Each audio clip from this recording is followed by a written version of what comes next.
కొత్తగూడెం సభావేదిక సిద్ధంపై యుద్ధం ప్రకటించారు జనసేన అధ్యక్షుడు పవన్ కళ్యాణ్. ఒక్కో ఇటుగా పేర్చి ఇల్లు కడుతున్నాం, సీఎం జగన్ తాడేపల్లి కోట బద్దలు కొడతామని హెచ్చరించారు. అన్ని వర్గాల్ని మోసం చేసిన జగన్ కు యుద్ధం అంటే ఏంటో చూపిస్తామన్నారు. మరోవైపు జనసేన కామెంట్లకు అదే స్థాయిలో సమాధానం ఇచ్చింది వైసీపీ. పవన్ మాటలకు టీవీ9 బిగ్ డిబేట్ లో పాయింట్ టు పాయింట్ కౌంటర్ ఇచ్చారు మాజీ మంత్రి పేర్ని నాని. మద్దతుదారులు ప్రశ్నించకూడదు, వెంట నడవాలని పిలుపునిచ్చారు పవన్ కళ్యాణ్.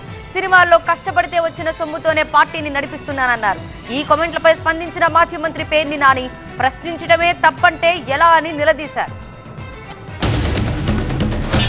జగన్ మర్డర్లు చేసిన వారి అనుయాయులు మానభంగాలు చేసిన దోపిడీలు చేసిన దారుణాలు చేసిన అందరూ జగన్ వెనకేసుకొస్తారు.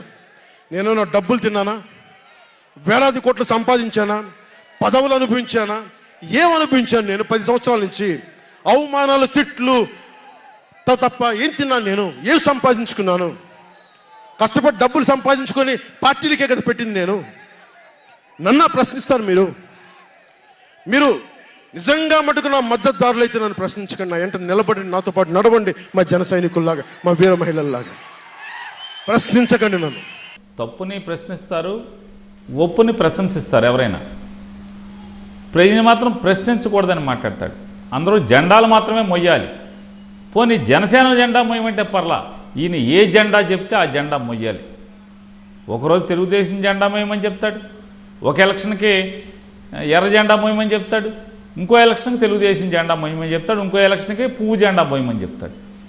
ఏ ఎలక్షన్కి ఏ జెండా మొయ్యమని ఎందుకు మొయ్యాలి అని మాత్రం అడగకూడదంట ఈయన. అంటే ఈయన చెప్పిన ఏ జెండా అయినా పక్కోటి జెండా మొయ్యాలి. పోనీ ఈయన కార్యకర్తలు ఈయన నమ్ముకుని వచ్చారు, ఇతను ప్రేమించారు, ఇతను అభిమానించారు, ఇతను జెండా మోయటం, గ్లాసు గుర్తు జెండా మోయటం తప్పులేదు, అర్థవంతమైంది. కానీ పక్కోటి జెండా మోయమన్నప్పుడు ఎందుకు మోయాలని అడగటం తప్పు అంటే ఎట్లాగా? జగన్ కళ్ళ ప్రకారం అభివృద్ధికి ఒక మచ్చ తునక, ఒక చక్కటి గీటురాయి. ఆంధ్రప్రదేశ్ రోడ్ల మీద పాలు పోస్తే ఎంత క్లీన్గా ఉంటాయంటే మన గిన్నెల్లోకి పాలు ఎత్తుకోవచ్చు, అంత క్లీన్గా ఉంటాయి. చక్కగా శుభ్రమైన రోడ్లు, గుంటలు లేని రోడ్లు, తెల్లటి పాలు పోసినా కానీ తిరిగి మన గిన్నెలోకి ఎత్తుకోవచ్చు.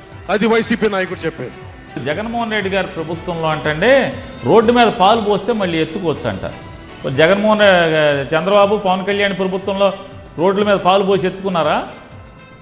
రోజు అదే పనిలో ఉండేవాళ్ళు ఏంటి వీళ్ళిద్దరు? ఏ రోడ్డు మీద పాలు పోసి ఎత్తుకున్నారేంటి వీళ్ళిద్దరు? నువ్వు నీ ప్రభుత్వంలో పాలు పోసి ఎత్తుకున్నారా? బోతులు లేవా?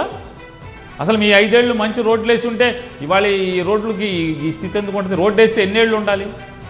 కానీ ప్రభుత్వం రోడ్డు వేస్తే ఎన్నేళ్ళు ఉండాలి? మరి అంటే మేము ఎక్కిన కానించే రోడ్లు చెడిపోయినాయంటే చంద్రబాబు ఏం వేసాడండి మరి?